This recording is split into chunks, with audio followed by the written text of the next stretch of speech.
बेपासे के आगाह लखी गुलाम शाह फ़कीर गोठ में अणजातल हथियारबंदनि जी फायरिंग में गोठाणो मारिजी वियो आहे। रसूल बख्श जुणेजा जो लाश पुलिस अस्पताल पहुंचायो आहे। ख़बर अवांखे ॾिनी पिया लखी गुलाम शाह फ़कीर गोठ में अणजातल हथियारबंदनि जी फायरिंग में गोठाणो मारिजी वियो आहे। रसूल बख्श जुणेजा जो लाश पुलिस खणाए अस्पताल पहुंचायो आहे। लखी गुलाम शाह के ख़बर ॾिनी पिया फ़कीर गोठ में अणजातल हथियारबंदनि जी फायरिंग में गोठाणो मारिजी वियो आहे। रसूल बख्श जुणेजा जो लाश पुलिस अस्पताल पहुंचायो आहे।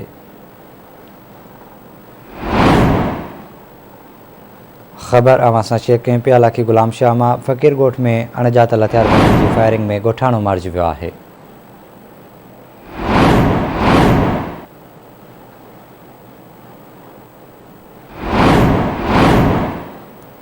हथियारबंदनि जी फायरिंग में रसूल बख्श जुणेजो मारिजी वियो आहे। पुलिस लाश खणाए अस्पताल पहुंचायो आहे। तफ़सील वठंदासीं लखी गुलाम शाह मां हिदायतुल्लाह महर खां। हिदायतुल्लाह आगाह कजो। हाँ ॿुधाईंदो रहां त लखी गुलाम शाह वेझो मियां मिल थाणे जी हद फ़कीर ॻोठ में मुबैना गोली लॻण सबबि 40 साला गोठाणो रसूल बख्श जुणेजो क़त्ल थी वियो आहे।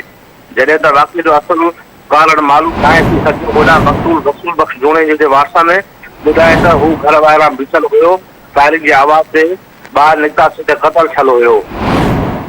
वाक़िए जो इतला पुलिस खे ॾिनो वियो ऐं पुलिस लाश पंहिंजे ताबे में वठी मदे जी अस्पताल मां पोस्टमार्टम बाद लाश वारसनि हवाले कयो वियो। जॾहिं त घर पहुचण ते लाश कहराम मची वियो। पुलिस जो चवणु आहे त जुणेजा बिरादरी विच में तकरार हलंदड़ आहे। वाक़ियो पुराणे तकरार सां पेश आयो आहे। जॾहिं त वाक़िए जो केस दाख़िल न थी सघियो आहे। जी ठीकु आहे हिदायतुल्लाह, वॾी महिरबानी अवां जी तफ़सील खां खणण लाइ।